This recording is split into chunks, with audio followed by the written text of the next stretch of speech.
બોલે ને ત્યારે ધોકા જેવો પડે તો હું ધોકા ધોકા કોના માટે ઉપાડવાના, કોની સામે ઉપાડવાના, શું કામ ઉપાડવાના? એક તો ધારાસભ્ય મતલબ તમામ સમાજનું પ્રતિનિધિત્વ કરે છે, સાથે એ રાજ્ય સરકારના મંત્રી છે, મતલબ સમગ્ર ગુજરાતની જનતાનું પ્રતિનિધિત્વ કરે છે. કોઈ સ્પેસિફિક સમાજનું પ્રતિનિધિત્વ થાય કે ધોકા શું કામ ઉપાડવાના, કોની સામે ઉપાડવાના, શું લેવા ઉપાડવાના, અને સાથે સાથે શું તમને ભારતની ન્યાયિક વ્યવસ્થા, આપણું બંધારણ, ન્યાયતંત્ર, પોલીસ તંત્ર કે સરકાર. નમસ્કાર મિત્રો, વાયરલ વંટોળમાં આપનું સ્વાગત છે. આજે આપણે વાત કરવાના છીએ ગીર સોમનાથના કોડીનારના વિલણ ગામે થયેલા સમૂહ લગ્ન પ્રસંગ અને મંત્રી પરસોત્તમ સોલંકીના એક નિવેદનથી ઊભો થઈ રહેલા વિવાદ વિશે. આ વિવાદમાં છેલ્લે સુધી જરૂર જોતો આ વિડીયો છેલ્લે સુધી જરૂર જોજો, કારણ કે આગળ જે થવાનું એ ખૂબ મહત્વનું છે. ગીર સોમનાથ જિલ્લાના કોડીનાર તાલુકાના વિલણ ગામે કોળી સમાજનો ભવ્ય સમૂહ લગ્ન કાર્યક્રમ યોજાયો હતો. આ પ્રસંગે ગુજરાત સરકારના મંત્રી પરસોત્તમ સોલંકી ઉપસ્થિત રહ્યા હતા. તેમણે ત્યાં સમાજને સંબોધિત કર્યું. ભાષણ તો બધા રાજકારણીઓ કરતા, બધા વાતો કરી અને ભાગી ગયા હતા, અને માનો હું નથી. જરૂર પડે ને ત્યારે ધોકા જેવો પડે તો હું ધોકા મને કોઈ મર્યાદા હોતી, હું કોઈ રાજકારણ કરતો નથી, રાજકારણ આવડતું દુઃખી ને અમે દુઃખી. હવે મિત્રો, આ ભાષણમાં મંત્રીશ્રીએ કહ્યું કે જરૂર પડે તો ધોકા પણ ઉપાડવા પડે તો હું ઉપાડીશ. આ એક જ વાક્યથી પછી સમગ્ર મામલો ચર્ચામાં આવી ગયો.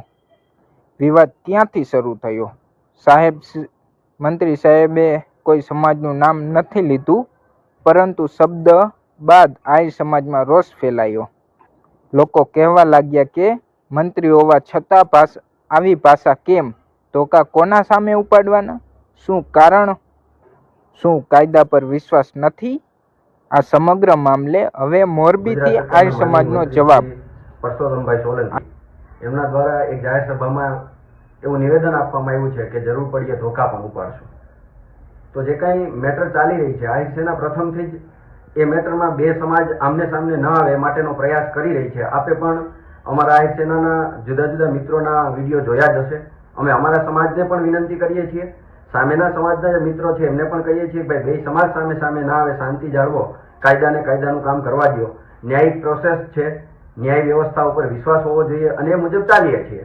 પરંતુ આમ છતાંય માનનીય પરસોત્તમભાઈ દ્વારા જે નિવેદન આપવામાં આવ્યું છે કેટલા અંશે યોગ્ય છે?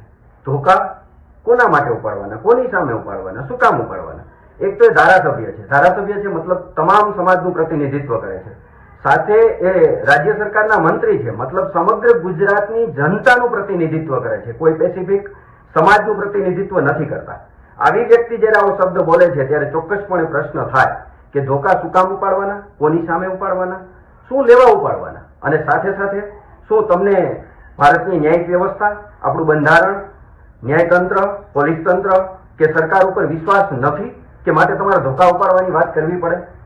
તો આપણી જે લોકશાહી શાસન પ્રણાલી છે, એ લોકશાહી શાસન પ્રણાલીની અંદર જે બંધારણ છે આપણું, એ બંધારણ મુજબ સર્વને સમાન ગણી અને સમાન ન્યાયની વાત કરવામાં આવી છે.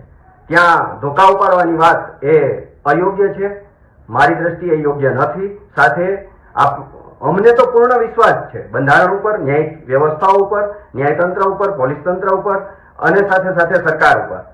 તો સામે પરસોત્તમભાઈ જે શબ્દો બોલી રહ્યા છે એ ક્યાંક કોના માટે બોલી રહ્યા છે એ સ્પષ્ટતા કરવા માટે અમે પૂછી રહ્યા છીએ કે કોની સામે ધોકા ઉપાડવા છે, જેથી અન્ય સમાજોને પણ ખબર પડે કે ભાઈ કોની સામે ધોકા ઉપડી શકે છે.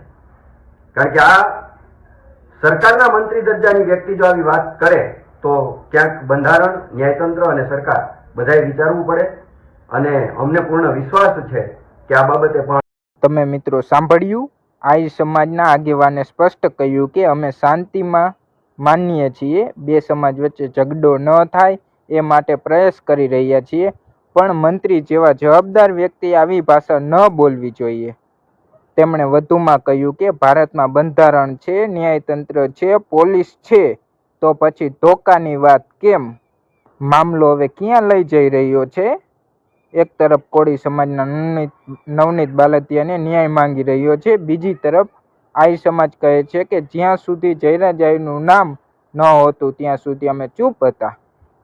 પણ હવે સતત વિવાદને વિડીયો અને રેલી સમાજમાં તણાવ વધારી રહ્યો છે. અને મહત્વની વાત, પરસોત્તમ સોલંકીએ કોઈનું નામ લીધું નથી, પણ શબ્દો એવા હતા જેને કારણે વિવાદ ઊભો થઈ રહ્યો છે. હવે જોવાનું છે કે સરકાર શું સ્પષ્ટતા કરશે, મામલો શાંત થશે કે વધુ ભડકશે, બંને સમાજ વચ્ચે સમાધાન થશે કે નહીં. આ સમગ્ર મામલે તમારું શું માનવું છે મિત્રો? કોમેન્ટમાં જરૂર લખજો. આવા જ વિડીયો, બ્રેકિંગ ન્યૂઝ અને સાચી માહિતી માટે વાયરલ વંટોળને લાઇક, શેર અને સબસ્ક્રાઇબ જરૂર કરજો. તો જોડાયેલ રહો વાયરલ વંટોળમાં.